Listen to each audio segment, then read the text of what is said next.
Mr. Zappia, do you have anyone else that you're expecting to be here? Is there anyone else that's going to be here that we need to wait for? Okay, we're going to wait a few minutes. Supervisor Smith said he'd be here at or very near 1:30, so we'll start once Supervisor Danny Smith is here.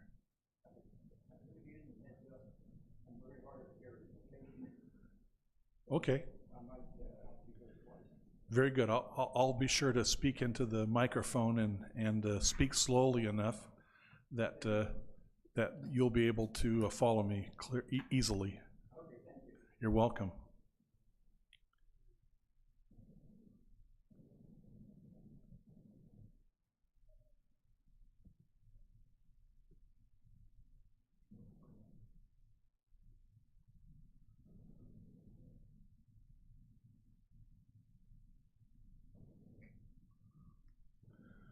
Okay, Supervisor Smith is here with us. Is there anyone else, Darlene, from your office, or anyone else that you're expecting to be here that we need to wait for? Okay. Okay, so we'll go ahead and begin. And we're going to begin with the Pledge of Allegiance. If you'll please stand and follow me as we recite the pledge.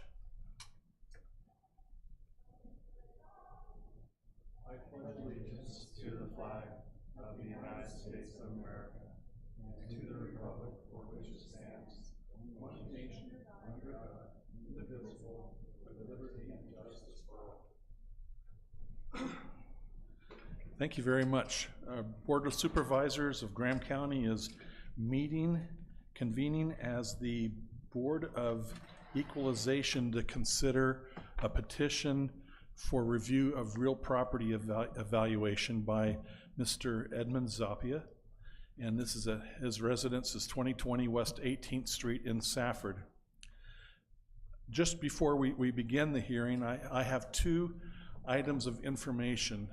And I don't, one is the submitted by yourself, Mr. Zappia, that is stapled. It's about 35 pages. And does this look familiar to you? You submitted this document?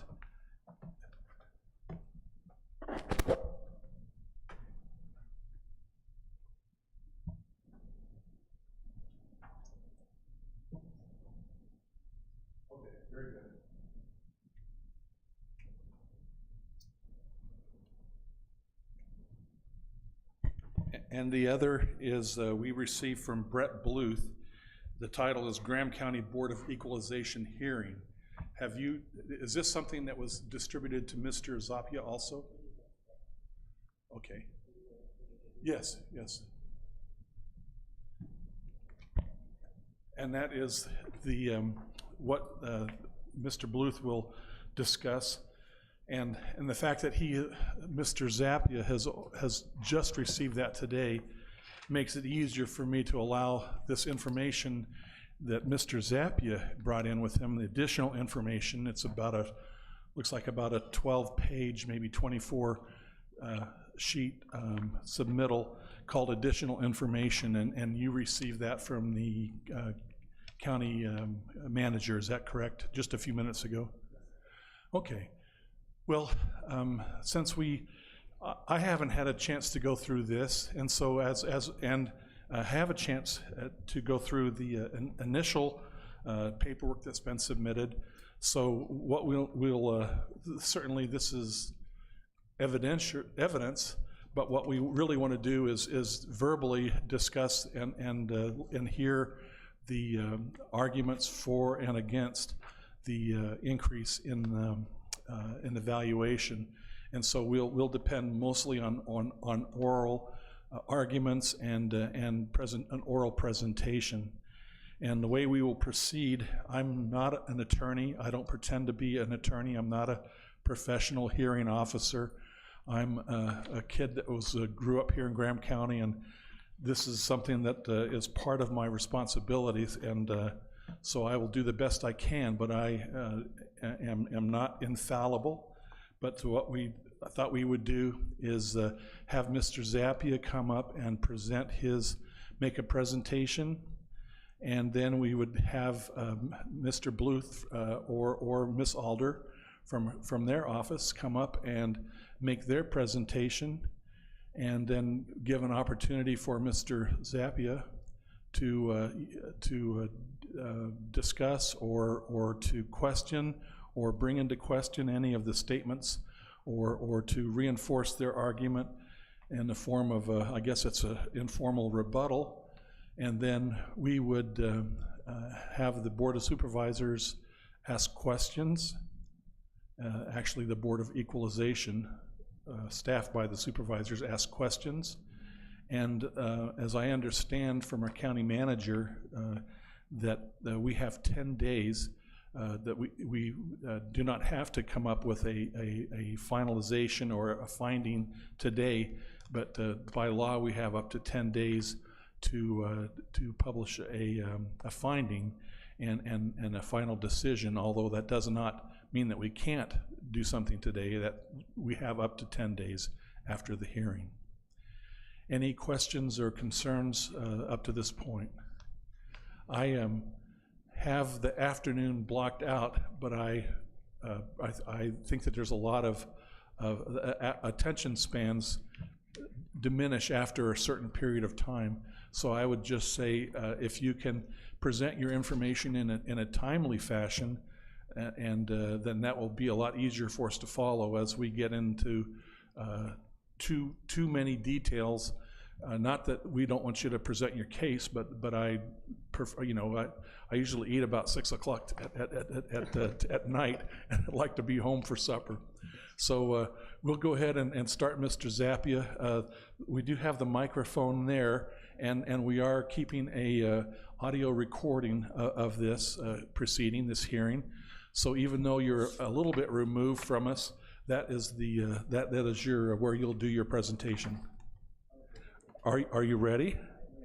Very good. And please, as we ask questions, Mr. Zappia has informed me just prior to the meeting that we need to speak clearly and into the microphone and a little slowly, so that he'll be able to hear well. Thank you and welcome. Before you start, I would just like to say you've done a lot for Graham County and for the city of Safford. You're a great citizen. Your business was instrumental in used by law enforcement, ambulance. You kept the communication, the wireless communication humming for how many years? Over 20 years? Just a little over 20. That's correct. So you're very valuable member of our community, and we respect and thank you for all that you've done. Okay, thank you for your comments. You're welcome. Okay, I've got some talking notes here that I prepared, and I'd like to be able to go through them because they go in a chronological order. Okay. Is that going to be less or more than an hour, you think? I'll be done by 5. Okay. No, it shouldn't take me that long, but I'll go through them rapidly. Very good. Okay, good afternoon, and I appreciate the opportunity to present my appeal. I have some notes here that I will use to summarize my appeal, and would like to start with a brief background. My residence had a fire due to insurance, and due to insurance, it took 3.5 years to restore, and I think that's important, the gap there, okay? My home was not livable during that time, and the valuation continued to increase each year, and taxes were paid during that time.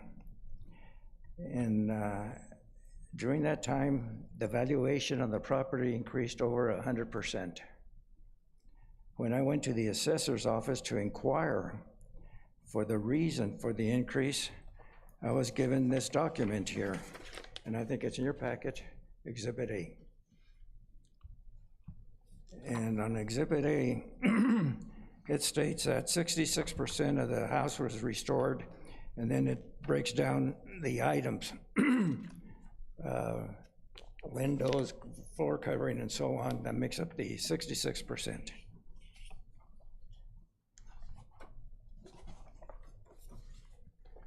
And this is what, as I understand, the assessor based his valuation of the house on, was this document right here. Now, what I'd like to do, and I know we're like to be as brief as possible, but there's a letter that I wrote to the county appraiser, and I think that would help provide some of the background. And I'll be brief on it and rapid with it. On April the 12th, 2022, I delivered a copy of my appeal to your office. You asked for a time when you could go to my residence for an on-site inspection and confirm measurements, and that you did not have to go inside the house. When I questioned the need for your visit, you stated, when an appeal is filed, it is standard policy to make an on-site inspection.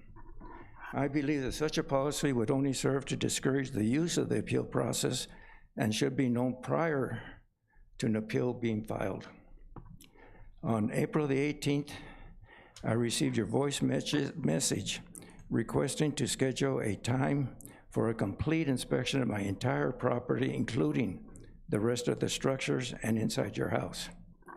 Your office provided me with a document that is attached to the appeal stating only the concrete slab, exterior walls, and a concrete block wall remained from the entire original structure. And that to me seems the basis utilized in determining the valuation of the house, and my appeal was based entirely on that. I submitted evidence consisting of 22 pages of pictures and detailed illustration clearly indicating that several interior walls remained, and so did some cabinetry, and were reutilized.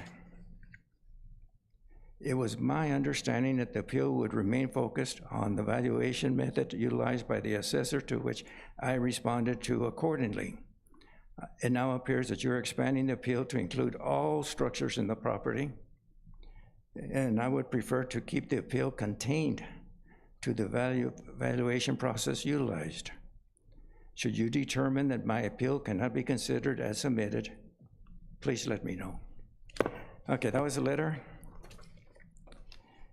And what I'd like to do is, this goes in chronological order.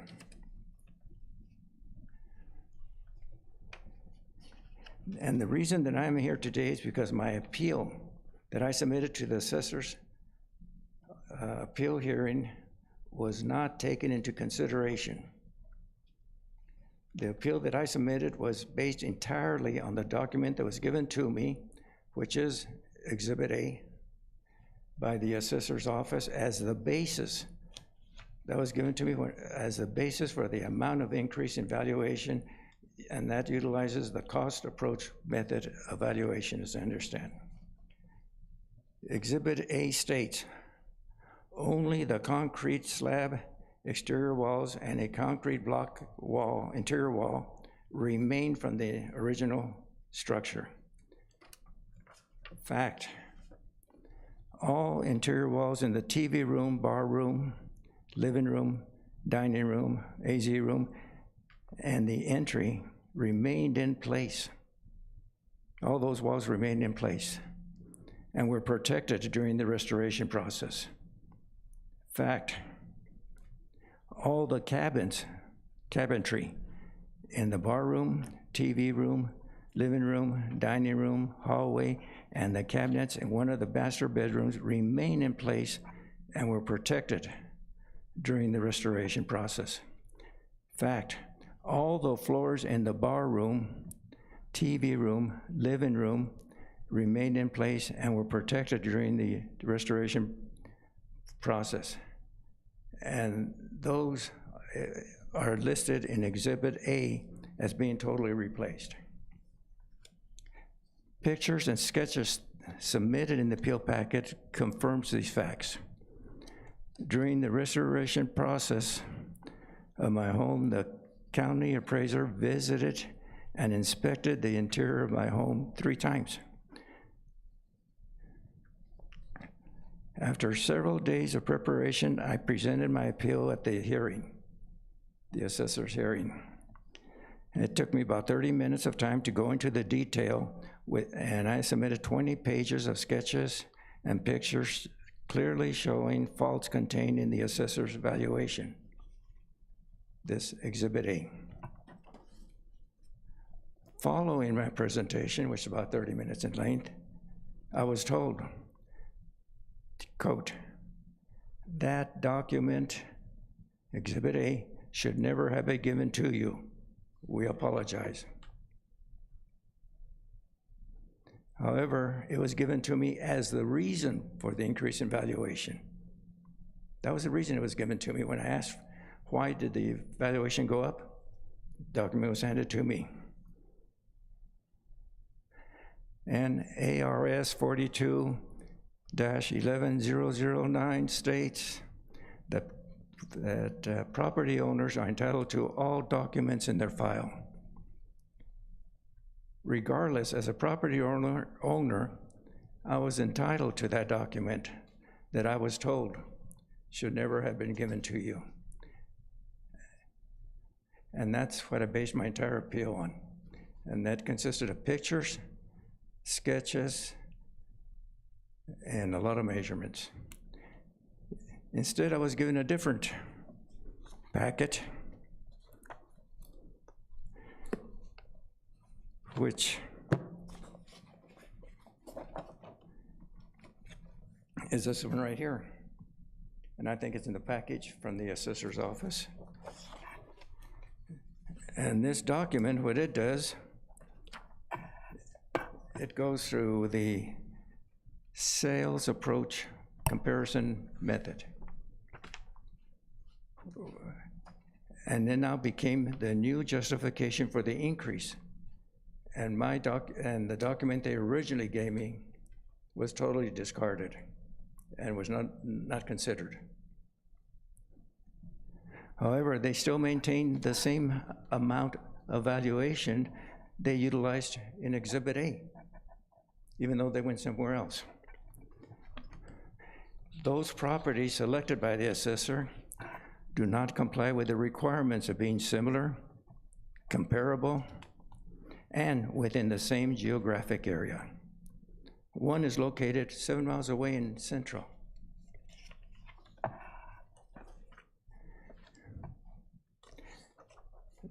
Now, the rules of procedure, as I understand them, go something like this. The assessor provides the property owner with a basis for increase in valuation, and I was given Exhibit A as a reason for the increase. Exhibit A is what establishes the core basis of the appeal. Property owners can then respond to the reason given for the increase in valuation and can request a meeting with the assessor staff prior to the hearing by checking a little box on the appeal form, which I did, but my request was ignored and I was never given a reason. It was my expectation that the purpose of that meeting was to discuss questionable items, where I think all this should have been taking place. Instead, we didn't discuss any items. After I presented my appeal, I was given that document, which is based on the sales. The county appraiser left a message on my phone saying, because of the manner in which I had filed my appeal, it was necessary for him to inspect the interior of my home. This is after he had inspected the interior 3 times during the restoration process. We were living at the house at the time, and had previously told me that it was not necessary for him to inspect the interior. However, that was after I had submitted my appeal. Then he comes to my house and asks permission to enter and inspect the interior. I believe that it's very unprofessional, and it gives the appearance of personal motivation, that it was personally motivated. Okay, I would like to request that the board give consideration to the following. Several statutes and rules of procedure were not followed by the assessor. The assessor's office totally disregarded their own document, Exhibit A, that was used as the initial basis for increase in valuation and then changed from the cost approach method to the sales approach method. The assessor's office did not comply with ARS 42-160-56, requiring that if all or part of the petitioner's request is denied, the assessor shall mail to the petitioner the grounds of the refusal to make the requested change. I did not receive any document from the assessor that provided grounds for refusal to make the requested change. My appeal was not even given any consideration. The sales approach method utilized by the assessor's office does not comply with the requirements of being comparable, similar, and within the same geographic area. These properties were located 2 to 7 miles away, one as far as Central, and all were zoned residential. My neighborhood, the properties are ranch-style housing, zoned agricultural residential.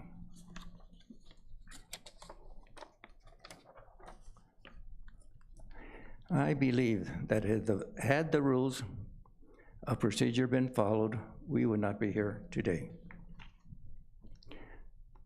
Regardless of your decision, you, the board, this issue may not be settled, because now I have received a letter from the assessor requesting to conduct a site inspection to inspect the interior and exterior of all structures, utilizing the cost approach method of valuation, which will result in revaluating all structures on my property based on today's cost of construction. That would result in raising my property valuation by several times. I believe that the assessor's request is unreasonable and appears to have other motives associated with it. I raise a question, why is not the whole neighborhood being treated in the same manner, instead of signaling one property from all the others? My residence and other structures were built 25 to 50 years ago. With the exception of this fire in the house, none of the other structures have undergone any renovation. I believe the whole matter could have been handled more professionally at the administrative level, simply by addressing the merits of my appeal, which were never addressed. And you have a copy of those there. And abiding by the relevant statutes and rules of procedure, that would have saved a lot of time for all of us.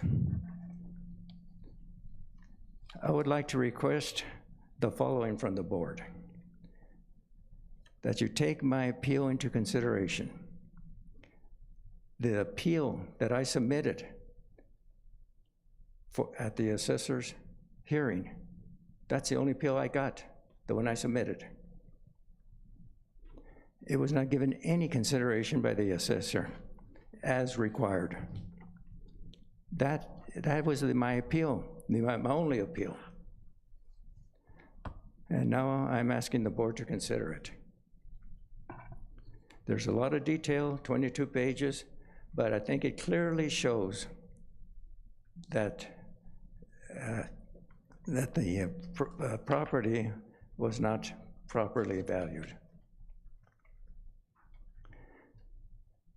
Now, requested action includes you can change my 2023 valuation to the 2022 valuation. Or you can set the valuation to the time of the fire, because my residence was unoccupied and unlivable during that time, and the valuation continued to be increased with taxes being paid each of those years. All that time, taxes were paid, even though it was unlivable. In summary, I am simply asking, 1, consider the appeal that I submitted to the assessor on its own merits. That is now before you. 2, have the valuation of my property restored to a more realistic valuation.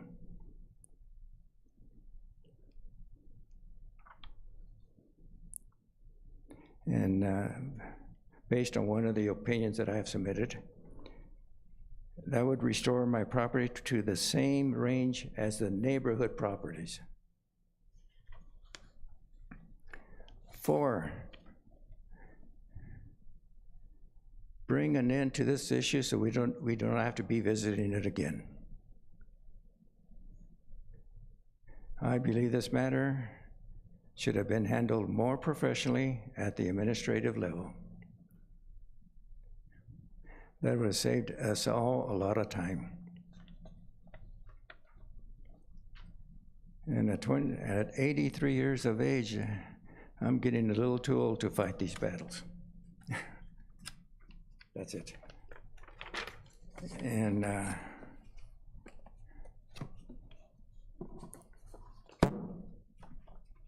thank you very much.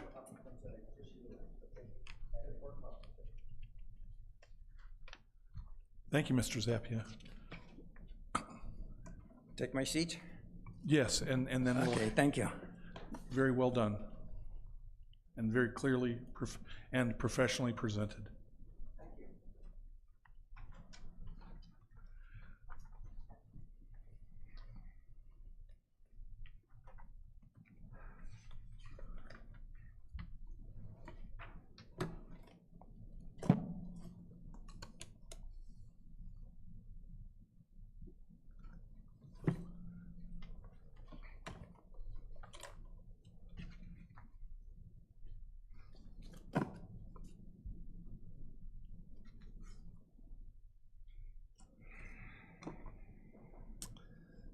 My name is Brett Bluth. I'm an appraiser with the Graham County Assessor's Office, and I will be representing the Assessor's Office in this Board of Equalization appeal.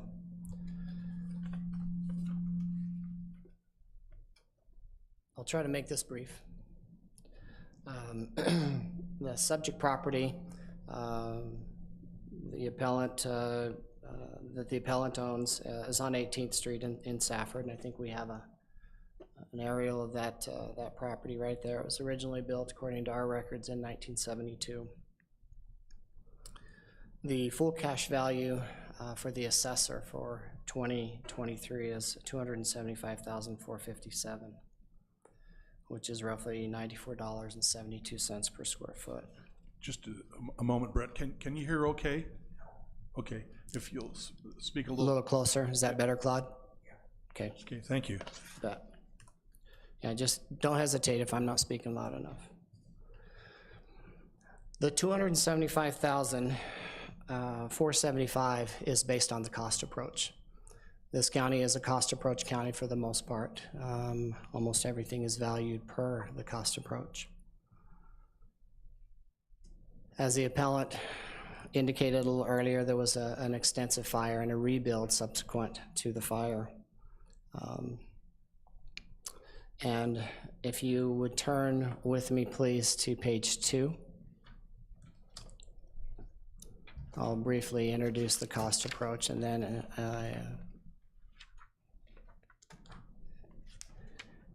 give you a little more in-depth idea of cost approach.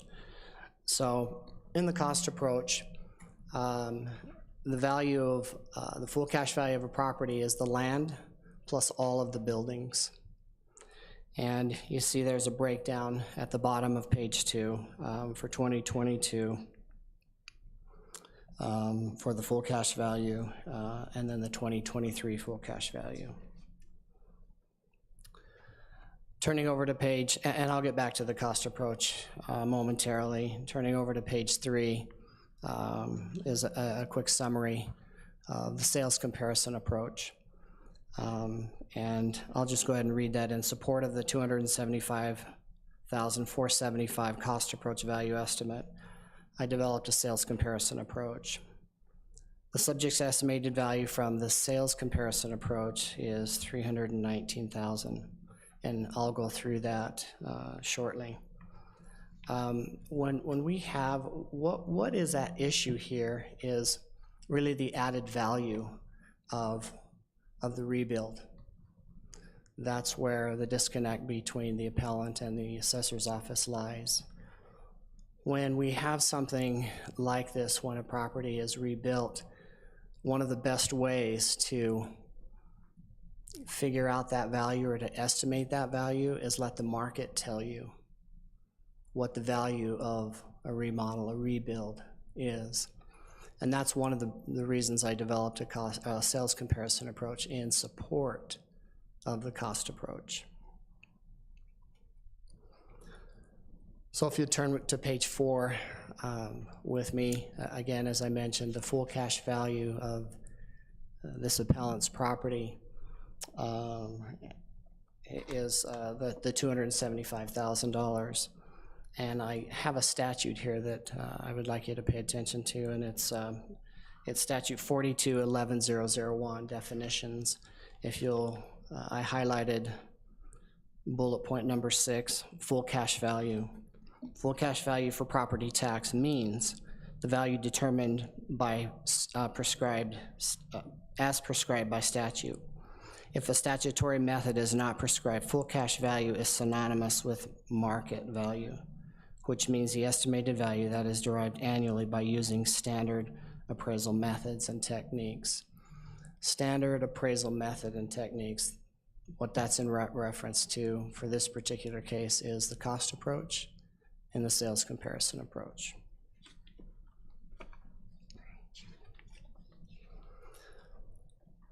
The appellant indicated that he never received an answer from the assessor's office.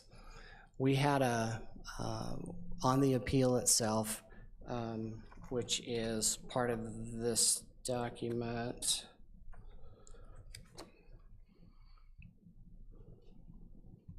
Actually, I think it's in the appellant's. He wanted to meet with the assessor's office, which we did. We actually met for more than 2 hours on July 13th. After that meeting, because we did not come to a resolution, one of the things that we talked about in that meeting was the appellant was considering getting or I suggested if he wanted to, he could get a fee appraisal on his house done, and that I would give him 2 weeks to make that decision. I indeed called him 2 weeks from July 13th, and he indicated that he had elected not to have a fee appraisal done on the house. But page number 6 is what the assessor's office mailed to this appellant, denying the value relief requested. And the basis was the sales comparison approach easily supported the cost approach. So let me get back to the cost approach now, which is page 7.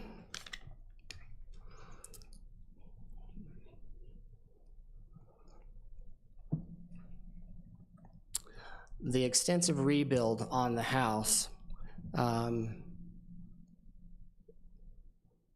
necessitated a change in value. When properties are remodeled, rebuilt, there's market data that shows that properties will sell for more.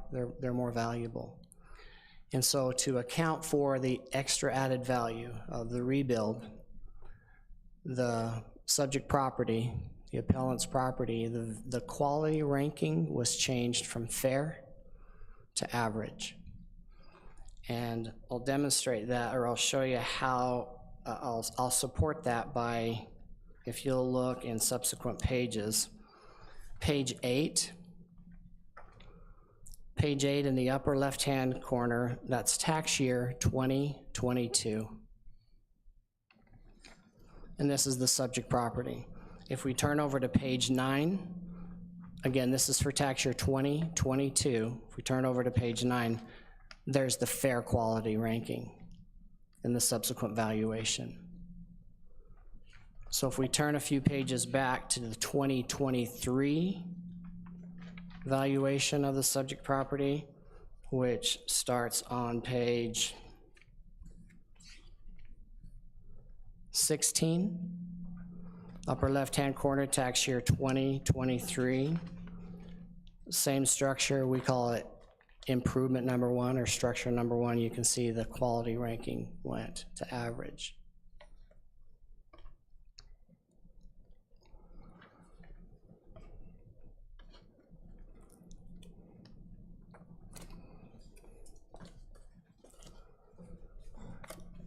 Chairman, I have a quick question. Yes. Yes, please. When you go from, what are the terms, fair, or average and fair, is there a formula is that driven by formula? It's driven by the cost approach. So embedded within our appraisal software are the dollars per square foot for a fair quality house versus an average quality house. The county uses a company called Marshall & Swift, which is an international company for our cost values, which it's recognized, again, worldwide as an authority on cost.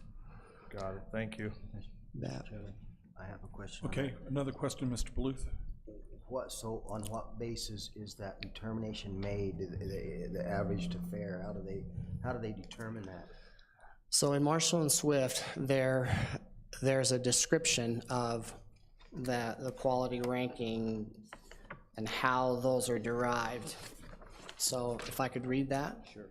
Okay, so this is a description of fair quality, and this is based on Marshall & Swift. Residences of fair quality are frequently mass-produced. Low cost production is a primary consideration. Although overall quality of materials and workmanship is below average, these houses are not substandard and will meet minimum construction requirements of lending institutions, mortgage insurance agencies, and building codes. Interior finish is plain with few refinements. Design is from stock plans, and ornamentation is usually limited to the front elevation. So contrast that with the average. Residences of average quality are usually mass-produced and will meet or exceed the minimum construction requirements of lending institutions, mortgage insurance agencies, and building codes. By most standards, the quality of materials and workmanship is acceptable but does not reflect custom craftsmanship. Cabinets, doors, hardware, and plumbing are usually stock items. Architectural designs will include ample fenestration and some ornamentation on the front. Average quality houses here in Graham County, the lion's share of our houses are considered average quality. As a matter of fact, the 4 comparisons that the appellant used in his appeal all have the same average quality ranking as the subject now has. Thank you.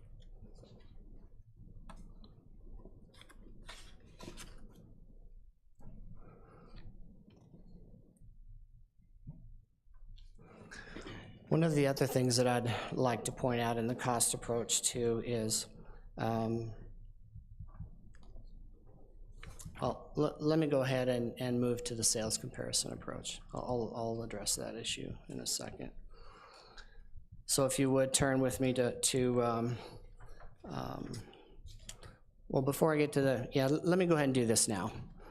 Page 22 is a copy of the building permit.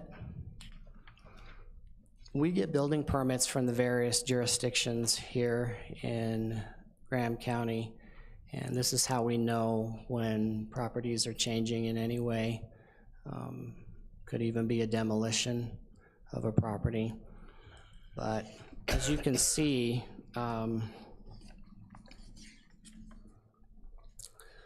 starting with page 25, there's a pretty extensive scope of work that was done on this appellant's house.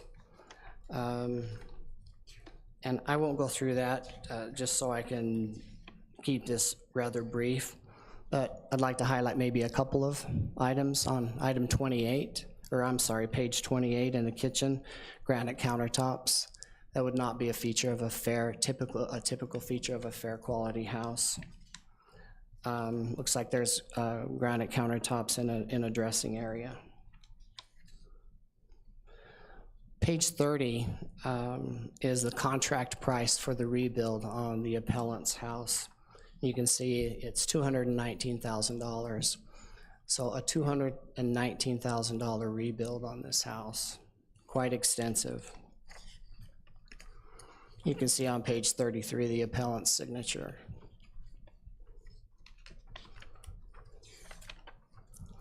Page 36 is a summary, a breakdown of all of the items of the rebuild. This one actually says $219,500, so there's a discrepancy of $500, but neither here nor there. So again, a very extensive remodel. Question for you, if Please. you don't mind. When the person pulling the permit, I noticed it was $219,000, that declaration. Is that based on the bid to the homeowner, or is that based on, because that would include profit and overhead, whereas if it was based on just the improvements, then it would be lower. And I know that the permit costs are based on the value of the work. So do you know if that was a bid, or was that just the improvement that was that permit represented? To answer you, yeah, maybe that's a question that is better asked to the appellant. When we met on July 13th with the appellant, I asked him what his contract price was with this contractor, and he declined, the appellant declined to answer. Okay, that's fine, thank you. I see on page 36 there's a grand total. Uh-huh. So I'm guessing that his overhead and his profit is included in these items, I would guess Okay. that would be the case. because that looks like the total contract amount. Yeah. Okay. So subsequent pages starting with 38 are subject photos.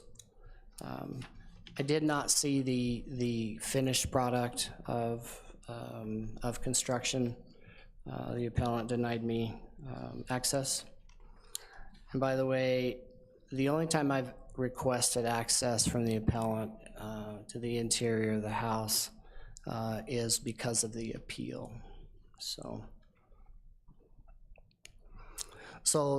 I'll make it quick in the sales comparison approach. I developed a sales comparison approach to support, to verify that my cost approach was not excessive in changing the quality ranking from fair to average. And in developing the sales comparison approach, I used 5 comparisons. What I wanted to point out is the site size of the subject is 2 acres. It's 87,120 square feet. None of the sales comparisons that I used in my valuation had a lot that was similar in size, much smaller in size, actually. Smaller size lot typically will indicate a lesser value. So I don't think any of these sales comparisons would be overstating the subject property. if you look at the quality ranking of the subject, we know it's average. I addressed that. The quality ranking according to the assessor's office for all 5 sales comparisons is also average.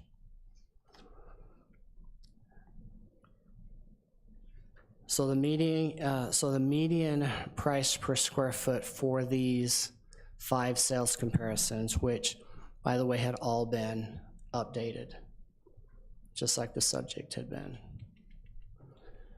The median dollars per square foot is $109.67, which equates to a rounded figure of $319,000, which easily supports the cost approach of the $275,000 and some change.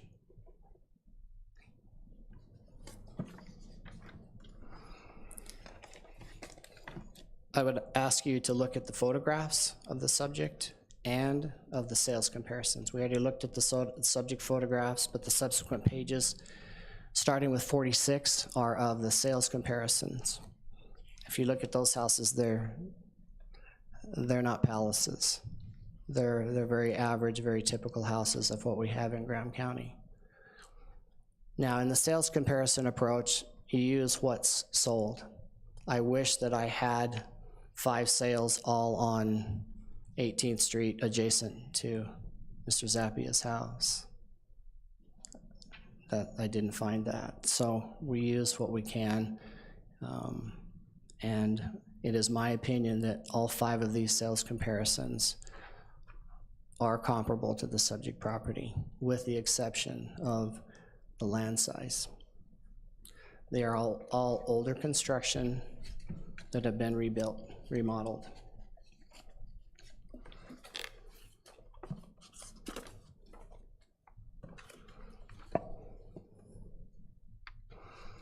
One of the items that this appellant addressed was the years that he did not live in the property.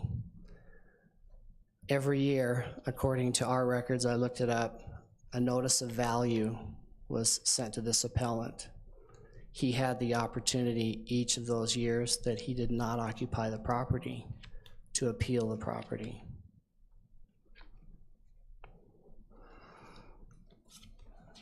On his County Board of Equalization summary, I don't have a page number, I apologize, but I wanted to address something quite important on this sheet. So do I need to bring this closer so you know which one?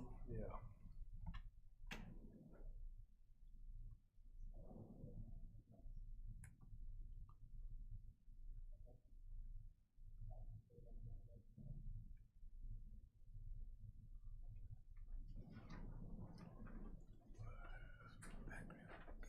This is part of the appellant. How far? It's the 3rd page. Okay. Yeah, it's about page number 4, actually. Is everybody with me on that? I'll wait until we are.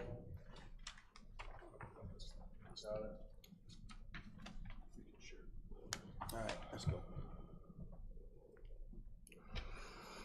The 5th bullet point that starts as required by the insurance company, if you're with me, the residence was restored to the condition of the fire. Was restored to the condition prior to the fire. The house, if that were the case, the restoration would have had to have used materials.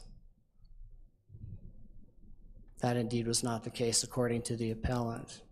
New materials were used in the rebuild, an important distinction.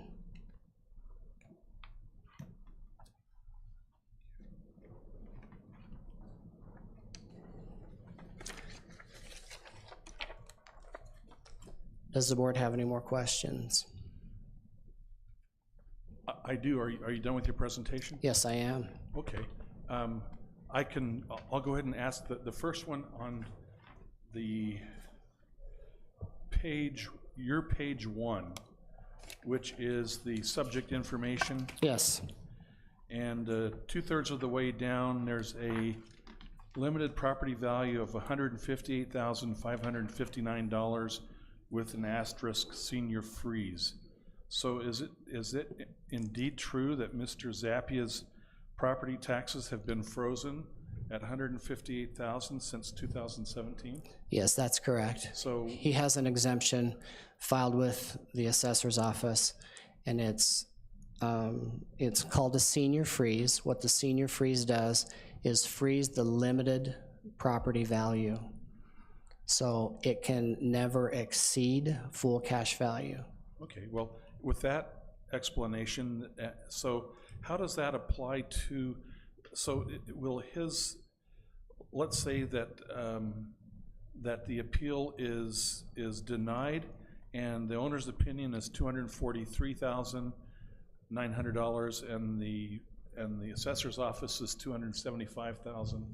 Is he still just going to be paying on the senior freeze exemption? So there's actually no difference, regardless of how this hearing is the findings of the hearings. Will there be a dollar difference to Mr. Zappia on his annual taxes? The answer to that would be as long as the tax rate remains static from year to year, which they don't, but assuming for this conversation that they do, then the answer to your question is the taxes would not be affected. So They would not increase. so even though, let's say the counties drop their taxes, assessed values, not assessed value, but the tax rates dropped by 16% over the last 3 or 4 years, but the schools and the college have not dropped. Theirs have risen.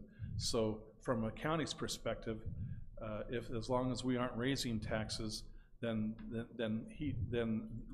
whatever the outcome of this, it would not affect him, only if the college and high schools or the schools continue to increase. If they increase a certain amount, then he may end up paying more. Is that correct? That's correct. Okay. So the concern today is it's more of a principle than an actual dollar, an outcome as far as the result. It's more based on principle than on dollars. I need to base my value on appraisal principles. The value for 2023 for this subject property is based on the cost approach with a supporting sales comparison approach value. Okay. But the board can arbitrarily place any value they desire on this property. Okay. Next question, and that is the period of time that his home was being reconstructed. What was the market doing as far as the because we're looking at one property, but the truth of the matter is what the market in general, were home prices appreciating, or were they on hold, or were they falling? From 2018 to the present, Yes. they would be increasing. Single-family homes have been increasing easily since 2018. I noticed a difference, full cash value of 2022 to 2023, the property increased by $3,000 and the home increased by $65,000, which is approximately 30%. Do you, and that's based on the fact that new materials and new things were being reconstructed and improved. Is that what the increase of the value of the property, or is that a combination of the market and the improvements? Or I wouldn't say reconstructions because it's being reconstructed, but the fact that you're reconstructing with new materials. Can you give an indication of which, the contribution of each of those factors? Was it half and half market and half the value of the materials, or was it all value materials? I can't give you an answer to the breakdown of the value as far as percentage-wise that would be attributable to the market increase and the value attributed to the rebuild. Okay. And There was an assertion earlier on by Mr. Zappia that documents, kind of like disappearing documents that showed up and then went away. Was a Freedom of Information Act a request for documents or all the contents of the files, was that ever filed or requested? Everything that Mr. Zappia has asked from me, I have provided to him. So one of the things that Mr. Zappia highlighted is, let me see if I can find it, it would be in his packet.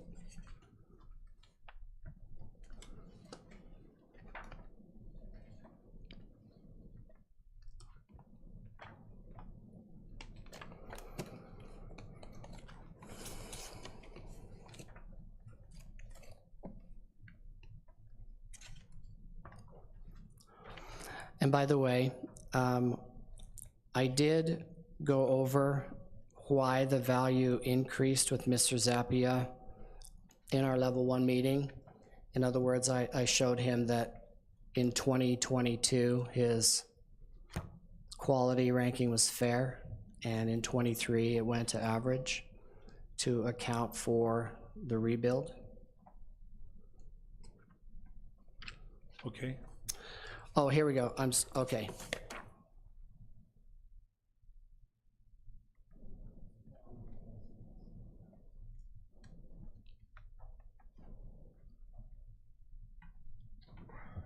It's in Mr.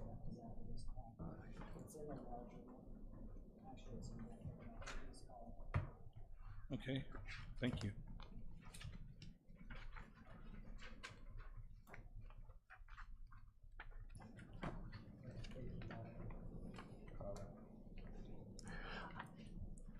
This verbiage is from our software, our valuation software, our tracking software. And I won't go through everything, but for 2023, it starts picked up, that means improvement, that's structure number 1. Extensive remodel by changing its quality from fair to average. I went over that with you. So getting lost in the weeds on percentage of remodel, I didn't go there.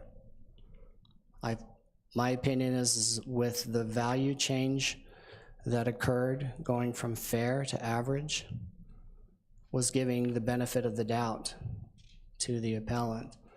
As a matter of fact, that's supported, that statement is supported by the sales comparison approach that comes in substantially higher.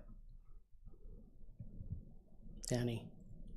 Chairman, I have a question about that.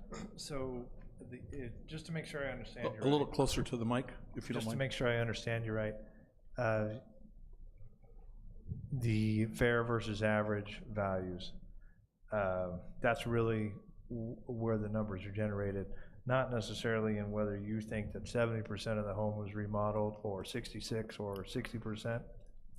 That's absolutely correct. Okay. Okay.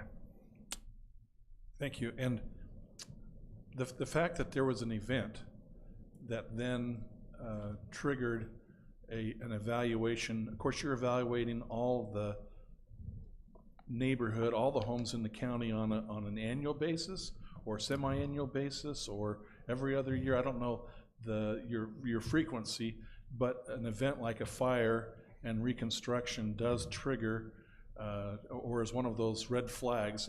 It's not a negative thing, but it lets you know that something's going on and changes are being made. Is that correct? That's correct. We have over 18,000 parcels in Graham County.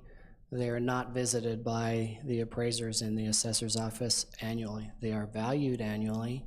They're done ad valorem, meaning with the computer, with the exception of when something significant happens.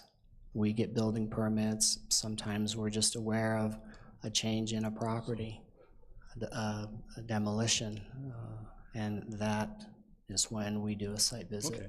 So ordinarily, you would just be basically using the formula to apply an increased value based on your methods. Is that right? That's correct. Okay. As a matter of fact, the 4 comparisons that the appellant used in his appeal, I didn't do a site visit because I never got a building permit for anything that would have necessitated me to do a site visit. In other words, I don't have a building permit that would indicate to me that those 4 properties had been remodeled. And the only reason you were, that you actually took an interest is because you had a responsibility to find out what was going on at the property and then doing an appraisal, if I understand correctly. That was just part of your responsibility, what typically happens. Nothing personal. Did you even know Mr. Zappia before then? I did not. Okay, I have no axe to grind with Mr. Zappia. okay, What took me to his house was work. okay, very good. I don't have any other questions. Well, Okay, go I ahead. have a comment, or maybe relevant or irrelevant. A little closer to the mic. I'm looking at these comparables that's in the book, the pictures, and I know it's very, very difficult in this county to find comparables on sales that really match, especially a home like Mr. Zappia's with the acreage and stuff. But at this time, I look at these photos of the homes that's in the packet, and I'm familiar with Mr. Zappia's property, and his property looks way above average over these homes. I hate to say that, but his property's beautiful over these homes. And again, I know it's difficult, and I know the time that this was going on, home values were very high, very high. And so I just want to bring that out, what I'm seeing, what I see here, because again, I'm very familiar with this property. I see it almost every single day, so it's just something that I wanted to say on that. I see this property a lot. So, okay. Very good. Any other questions? Go ahead. Chairman, I have a Supervisor. question. Brent, have you done any, any calculation on the owner's tax bill on what that would be versus the your number of 275, 457 versus the owner's opinion of 243, 912? Given it will make no difference whatsoever in what the appellate pays because we're already locked in at a rate, but have you done any calculation on what that dollar amount winds up being? I have not. Okay. Good.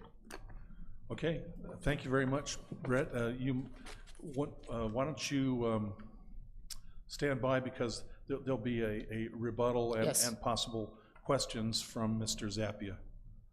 And so we would invite you to the stand to make your, ask any questions, yes. Ask any questions, make any comments, points, and then a closing statement.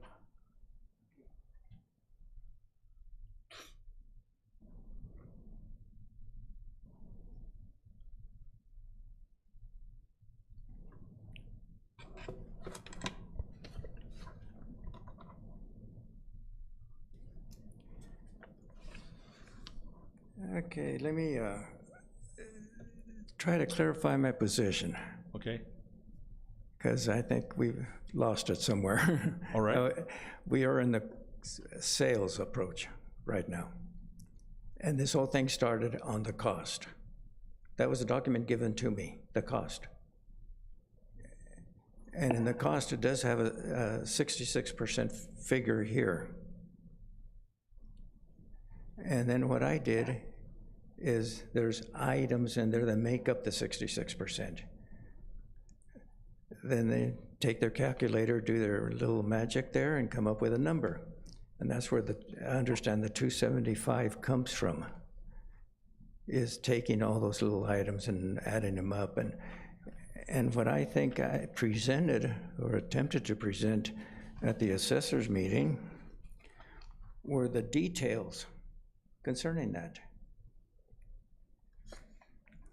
That here in this document, Exhibit A, it shows that 100% of the floor was replaced.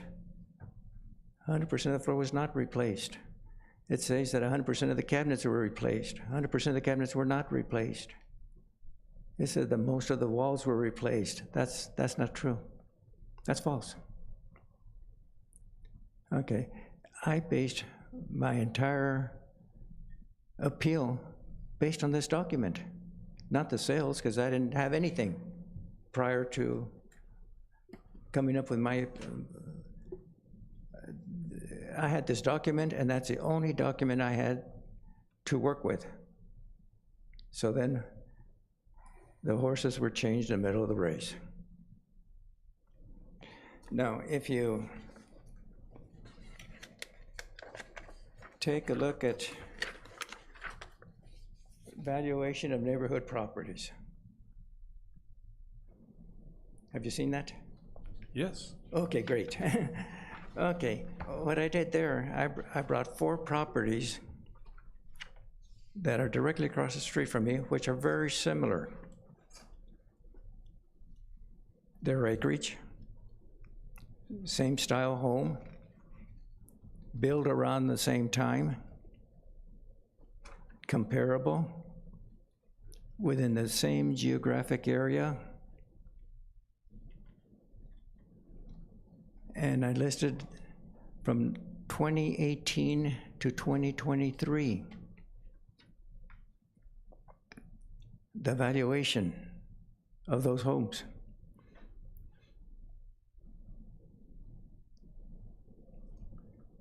And that would, by comparison now, with the new valuation that my home has received, it puts it considerably higher than all the others in the neighborhood. And then if we go to the cost approach, which it wants to go in and reassess everything to a cost approach. Some of the other buildings were not, haven't been touched in years, 25 years, 50 years, whenever they were built. And suddenly, everything gets revalued. What triggered it? There's only one thing that triggered it.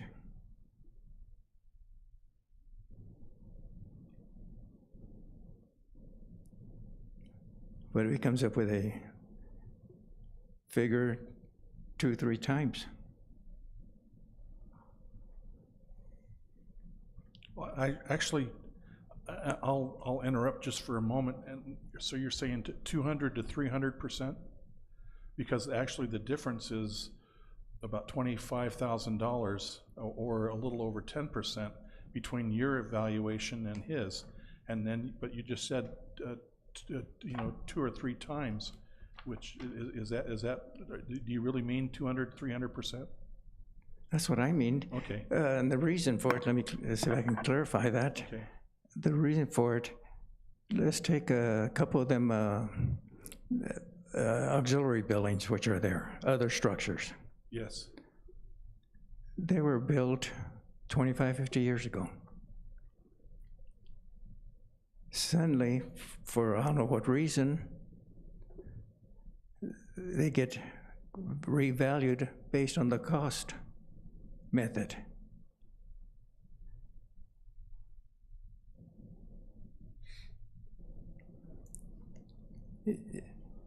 Why not then revalue my whole neighborhood based on the cost?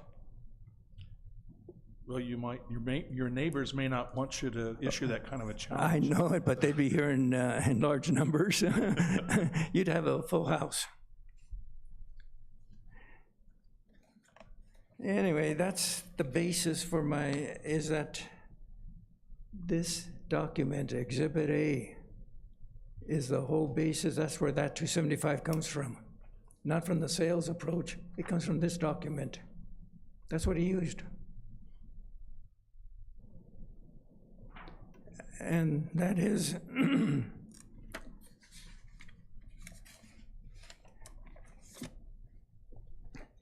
now, I don't know if you, excuse me, if you had the opportunity to look at the appeal, detailed appeal, 22-page appeal, which I did file with the assessor's office. And that's what I went through in detail in that hearing, the assessor's hearing. And if you look at that document, if I can just hold it up here, I don't know if you can see it. it shows in detail which floors were replaced. It shows in detail the square footage of that. It shows in detail the walls which were replaced and which ones were not replaced. And that's how I paced my appeal. As far as I'm concerned, my appeal has not been heard. Now, I cannot argue on the valuation, because going by the sales approach, you can put it anywhere you like. Stay with the neighborhood. If you go by the sales approach, stay with the neighborhood.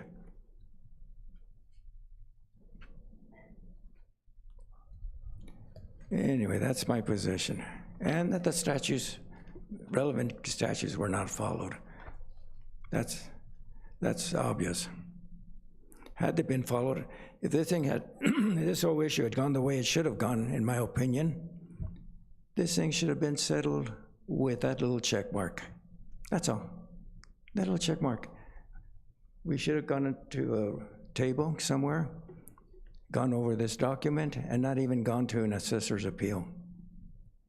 We could have taken all those items one at a time, prove or disprove them one at a time, and come up with whatever number, and not have to go through all this.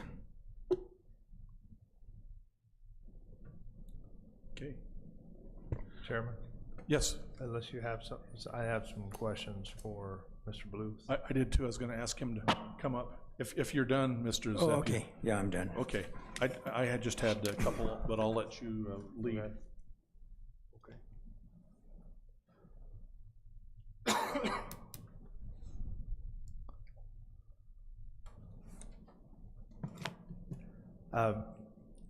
Brent, I just want to clarify, in the talk of using the 66%, you are not using that. You continue to reside in the cost approach and going from fair to average. Is that correct? Correct. The Okay, and then 66%. There is your, from my estimation, from my seat, it seems like you have, just to check yourself, to check valuations against your approach, you have also employed the sales approach to try to see if you were off base or in the ballpark, but your valuation is not based on the sales approach. Is that right? It is not. Okay. The recommended value from the assessor's office is wholly based on the cost approach. And I think if you go into the 66%, and this is what I'm hearing and trying to understand, I think if you go to 66% or decide at 62 or 69, then you do really get into the weeds of the color of the carpet and what was replaced and what wasn't. But it seems like to me, from what I'm hearing, that your approach and valuation has been to use to go from fair to average, and in our system, the fair is $47.81 a square foot, and average is $69.66 a square foot. And is that right? Yes. Okay. And so, okay, I have some other comments, but I just wanted to make sure that's where you were going, where you were. So again, I don't want to get way lost in the weeds, but there is a methodology where you can use a percentage of remodel on a property. And so as appraisers, we develop that. In that Exhibit A where I broke down the percent, if one was overstated, okay, it wasn't relevant to me because of how the methodology that I used, changing from fair to average. I did not consider the 66%. And after developing the sales comparison approach, it easily supported the assessor's value, my value of the $275,000. So it wasn't overly optimistic, especially also based on a $200,000 rebuild.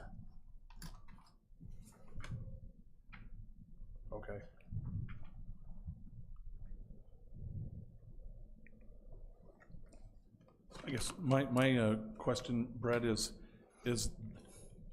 did the outbuildings increase by a factor of 200 to 300% in your as you reevaluated those? I haven't had a chance to verify that.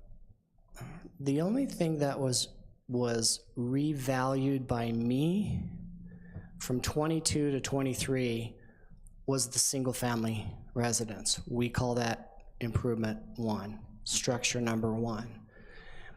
As I mentioned earlier, every year, every property is revalued. Full cash value is the sum of all the buildings plus the land. So the outbuildings that Mr. Zappia has, those were valued by the computer. When I requested to see all of the structures, it's because full cash value is land and buildings. Thank you. I don't have any other questions.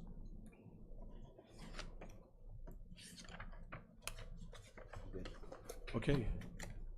Did you have anything you wanted to add in summation, Brett? No. Very good.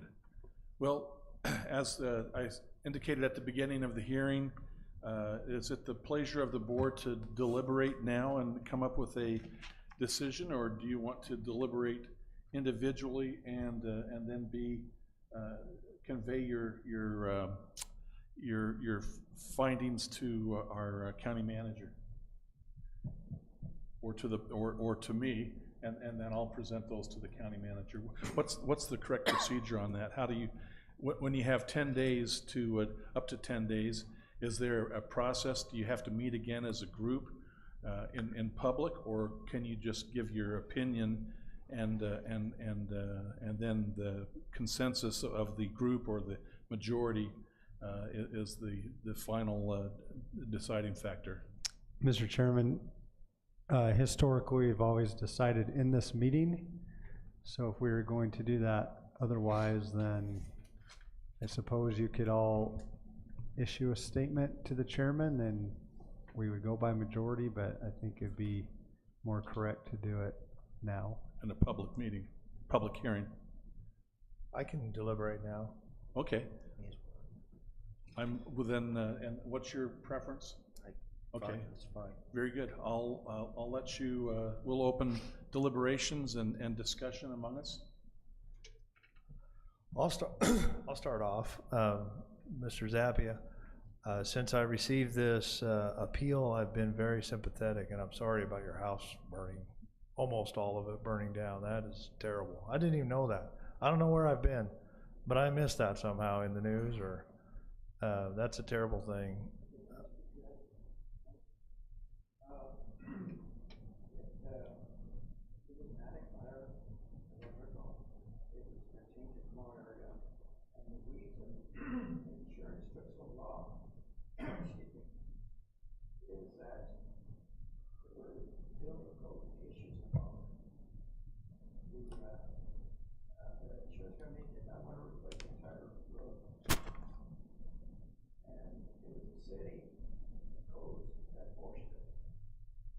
Yeah, okay.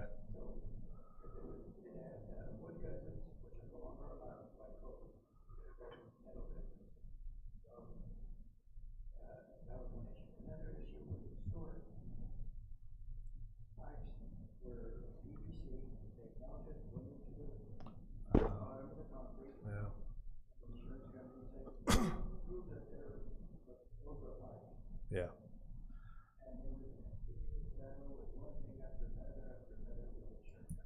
Yeah.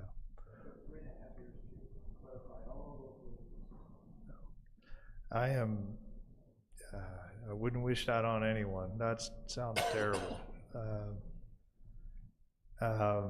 So I've been really thinking about this and coming into this meeting and learning from this meeting, keeping an open mind. From what I'm hearing, you felt like during the race the horses were changed. And I understand that. I understand where you're coming from, and I feel like I understand our assessor's office.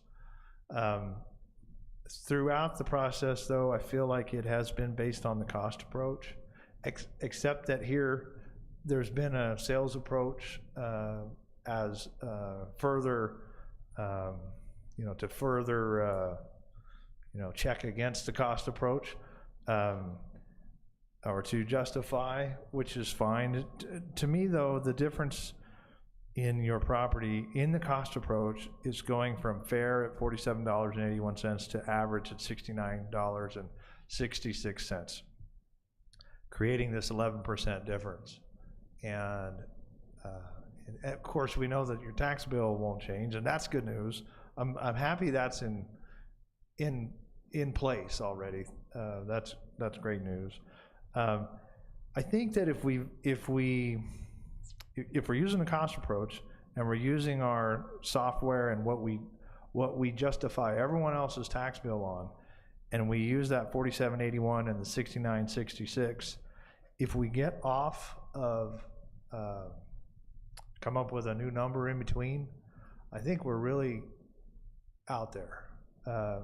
And I think it could probably be done but I don't know that we would ever get to the bottom of it in trying to determine, was 60% of the house replaced or 70% or somewhere in the middle, and wondering about the cost of materials and those things.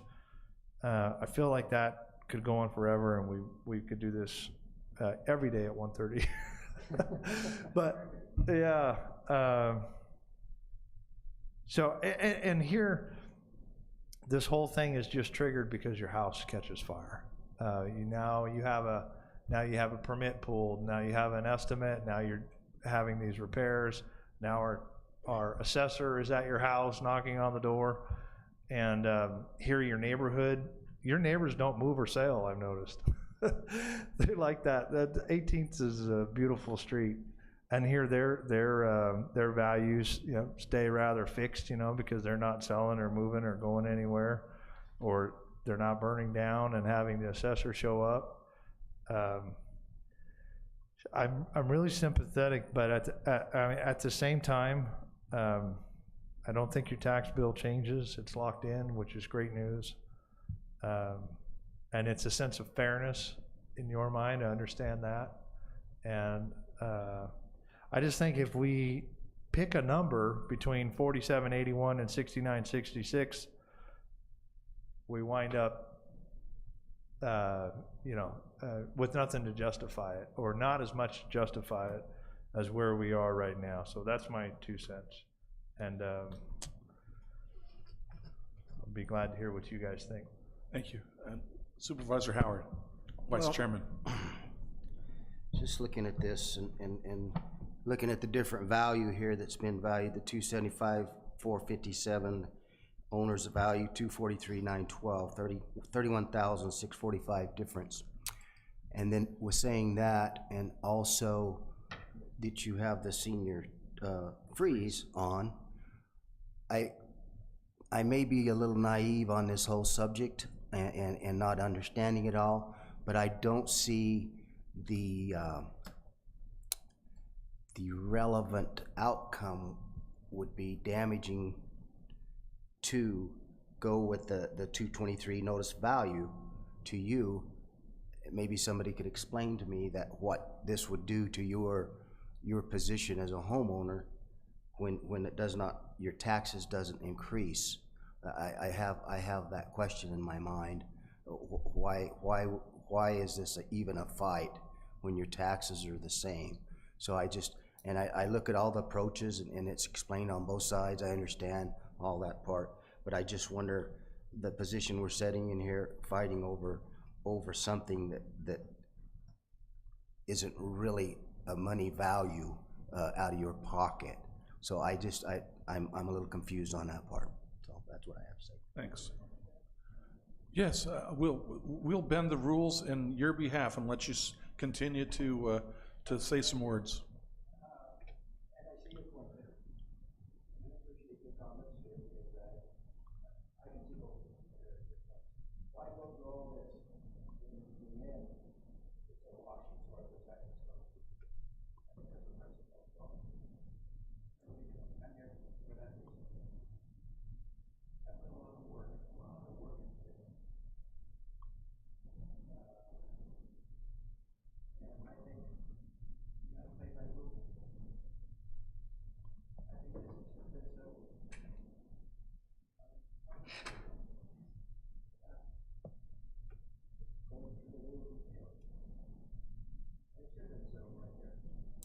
Okay?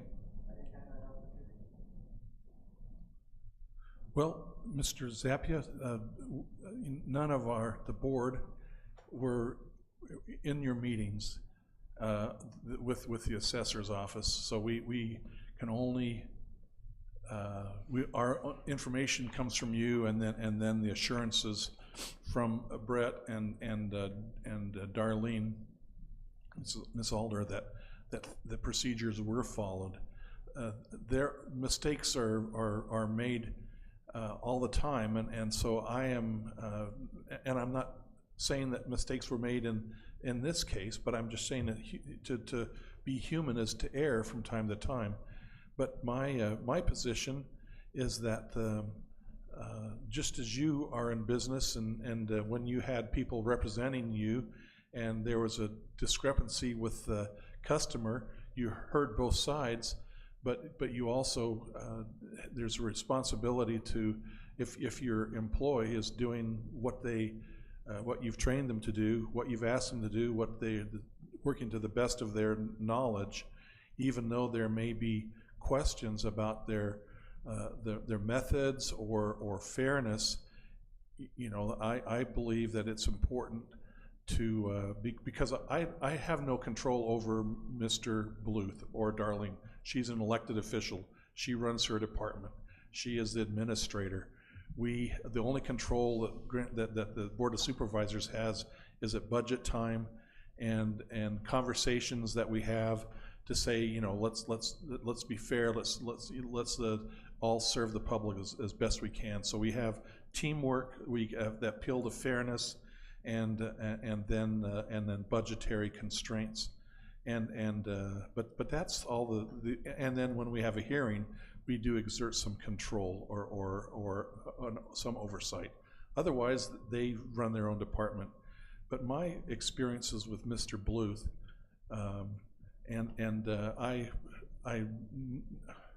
I don't know how you sit in a small town. It's unavoidable. I knew his mom. I knew his dad. I knew his family. I've known the work. This is not the first hearing we've had, and the stakes have been much, much higher. Sometimes, hundreds of thousands of dollars are at stake, and I have yet to find Mr. Bluth to have made any kind of a serious error. His work is excellent. I'm afraid that if I were in his position and to come to your house and had this rules and training, that I probably would have got crosswise with you too, asking about your property or what all, it seems very invasive. People do not like to have someone, especially when it comes to taxes, to give people that kind of insight into their private lives. It's like having an IRS audit. Nobody likes it.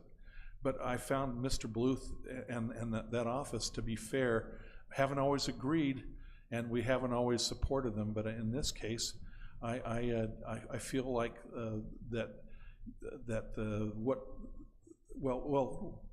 I think that the whole neighborhood is undervalued. If you were to, even though the market's starting to drop, if you were to put your home on the market, I think you probably would have offers at least twice that, at least $200,000 more. That's a guess, maybe $100,000. But I think that the place is that we don't value properties at what the fair market value is today. We don't take those things into account. So even my home is worth more than what I pay taxes on. I'm not complaining. And I'm not saying, would you please come and do an inspection, because I'm afraid that my house is undervalued when it comes to the value of it for appraisal. But I think that our in our county that we've made a conscious effort to bring our taxes down, to be fair to the taxpayers. I think our assessor's office does a good job generally, and in this case, I would have to. Again, be very sympathetic to you, but I believe that the procedures were followed, and that although I don't understand all of them, I'm not an assessor, I'm not a trained appraiser, that I believe that the rules and regulations were followed, And if this was to ever be appealed, I think that you might be, you would, I can't say what would happen in an appeal, but I believe that what we've done today would hold up well in an appeal.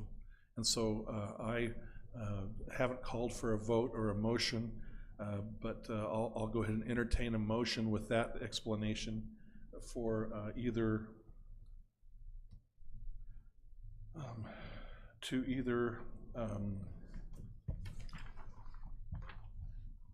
grant the appeal of Mr. Zappia or to deny the appeal of Mr. Zappia on his property valuation.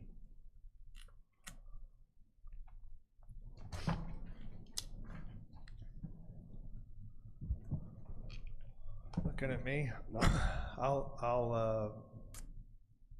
we can still have a chance to talk, right? Of course. Okay.